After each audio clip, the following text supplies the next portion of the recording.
Welcome to the Global Sunday World News. Today is December 31st. Reporting for TGSN, I'm Mr. Ludden.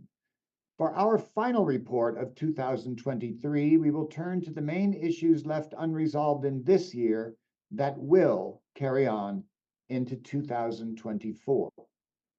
The first is war, man's inhumanity to man, conflict, power, terror, war. The ongoing war in the Ukraine started when Russia invaded its neighbor on February 24th, 2022, in what it called a special military operation. It was an invasion, plunging the region into catastrophic war, impacting world economic balance and calling into question the issues of sovereignty and alliances. Russian President Vladimir Putin attempted to protect his country against the perceived threat of NATO as Ukraine was approaching membership and working toward acceptance into the European Union. More than this, the fact that Ukraine is the breadbasket for Russia and the Donbas region of Ukraine is a resource for coal and fuel, membership in the EU and NATO would have immediately challenged the Russian economy, which was on the brink of collapse anyway. Like so often in life, his actions strengthened NATO and caused the cost of fuel to inflate to the point of crippling the Russian economy completely. It also brought a very new sense of Western, writ global, alliance against Russian despotic socialism, and set up a world trade situation in which traditional Russian ally China couldn't enter into the conflict without tanking their own economy. Thus, the United States and NATO member countries have sent billions of dollars in military aid, and the need for sustained support has taxed political interests as right-wing conservatives in the United States have tried to withhold aid unless the Congress also approves Republican interests which are not popular with US citizens. This gamesmanship, both unethical and opportunistic, has made muddy waters in the ongoing conflict and called into question the future of democratic states in Europe for the first time since World War II. Meanwhile, Hamas, a terrorist group in Palestine, invaded Israel on October 7th, 2023. The invasion was a meticulously orchestrated incursion by land, air, and sea. The plan was known to Israeli intelligence, but it was so outrageous, it was assumed to be beyond the tactical capacity of the terrorist group and therefore was not taken seriously. The target was the 7-day-long Jewish music festival of Sukkot. As it was wrapping up, more than 1,000 people were killed and many hundreds were abducted and held hostage. The Hamas group was headquartered in the Gaza Strip, possibly the most heavily populated region of the world, hidden in tunnels beneath hospitals and other public locations where innocent people were located. The Israeli military response has been severe, unrelenting, and seemingly without any regard to the safety of innocent Palestinians. Tens of thousands have died, and among them a shockingly large number of children. World powers, including the United States, have supported Israel, creating a very difficult situation because of the indiscriminate and vicious attacks by Israel. The large majority of people around the world are calling for ceasefires so that hostages can be released.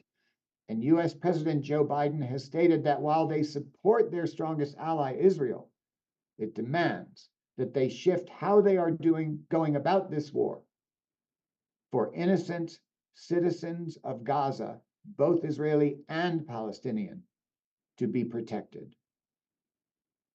The next issue that will carry us into 2024 is weather. Nature fights back. Throughout all of 2023, the world has seen more and more extreme weather events. On November 17th, Dubai and the Kingdom of the United Arab Emirates was hit by the most severe storms ever recorded in that area of the world, with unprecedented amounts of rainfall and some of the highest winds on record. Dubai was flooded for days and days. The storm, however, did not stop there. It swept through the entire Middle East and into Turkey, Mecca was submerged, and the winds were so strong that pilgrims to the holy city were swept like dust by a broom, throwing bodies everywhere. These storms were not the only extreme events, but are representative of the ironic juxtaposition of events.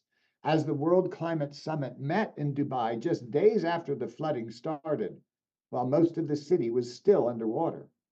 At the summit, UAE Prime Minister and Crown Prince of Dubai, Sheikh Hamad bin Rashid Al Maktoum, announced an initiative to move away from the use of fossil fuels, proposing that the UAE lead that effort and placing the oil-rich region in direct conflict with itself. Elsewhere in the world, there have been storms, droughts, tornadoes, hurricanes, crippling snowfall, and every sort of extreme weather event, almost always breaking records of at least 100 years standing. With all of this, people are getting restless, also carrying us into 2024 protests and the fact that most governments are silencing the voices of opposition. Public protests against draconian measures imposed on populations around the world have become risky business for protesters. In Bangkok, Hong Kong, Afghanistan, the US, and many other places in the world, protests against human rights violations have been met with harsh government reactions. Starting in the US, when former President Donald Trump deployed unmarked troops to punish and detain protesters for racist police killings of US citizens. And then traveling around the world, peaceful protest is no longer being tolerated. Russia tried to poison Alexei Navalny, chief political rival of Vladimir Putin, and then sentenced him to more than a decade of prison for opposing the actions of the Russian president.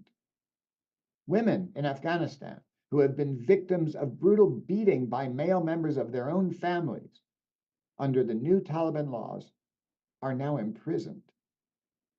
Protesters in Bangkok were subjected to brutal blasts of water cannons for gathering, and in China, individuals who protest the illegal seizure of personal funds from banks, they have criminalized the use of the internet.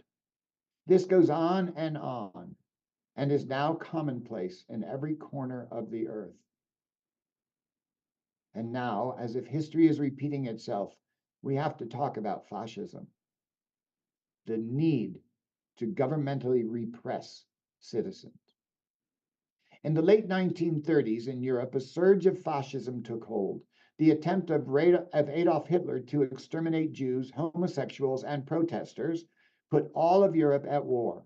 Between 50 and 55 million people died in 4 years. Many were put to death in gas chambers or forced to work themselves to death in concentration camps. For those not familiar, fascism is defined as a system of government marked by centralization of authority under a dictator, a capitalist economy subject to stringent government controls, violent suppression of the opposition, and typically a policy of belligerent nationalism and racism. In 2014, in France and Denmark, fascist political parties won 25% of the popular vote. In 2016, Rodrigo Duterte took control of the Philippines, soon followed by Italy. Fascism grew and took hold in South America in 2017 and has become a predominant force worldwide. Former American President Donald Trump led an insurrection against the United States Congress on January 6, 2020, and is currently trying to evade a conviction on 91 charges of major crimes against democracy by an attempt to become president again. He promises to be a dictator on day one, to kill rivals, jail opponents, create prison camps, and end the United States competition. The march of fascism is trudging across the world. My comments this last day of 2023 as we go forward. A new year tomorrow. And for those of you in Africa, it's just a few hours. So what did we learn from 2023? In our news commentary, many subjects have been shared, each inspired by events at that moment of that week. Today, to round off this year, let's think about voice, your voice. Each of us is a citizen of a country, a member of a family, a neighbor in a neighborhood, a parishioner in a church, a student in a classroom, a worker in a workplace, an example to the young and old alike. Each of us. And each has a citizen's voice. As you follow the lead of your heart and use the tool of your mind, find your voice. Raise your voice, shout your truth, join the choir of citizens' voices around the world. By using your voice and joining with the other voices, we can change the direction things are going. We can choose what we will and will not stand for. We can bring goodness and hope to this planet. From all of us here at the Global Sunday, we wish you a happy new year.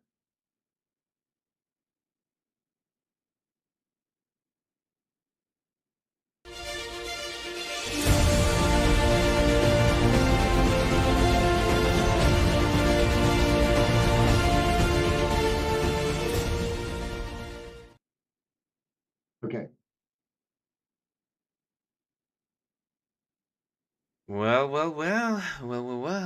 Thank you so much, Mr. Laden, for the news. So much going on. I like the last part where you're just wishing everybody a happy new year. You know, it's hard. It is really hard. It makes me um, you know, think about a lot of things about why we here, why we on Earth, what our purpose is, and there's so much so much question marks that you know we have here as people that lives in the world, and it is sad. It's one of the things that I'm afraid of, like to die without knowing why I was here on Earth, why exactly, what was the purpose. So yeah, like listening to the news and seeing all the things that you are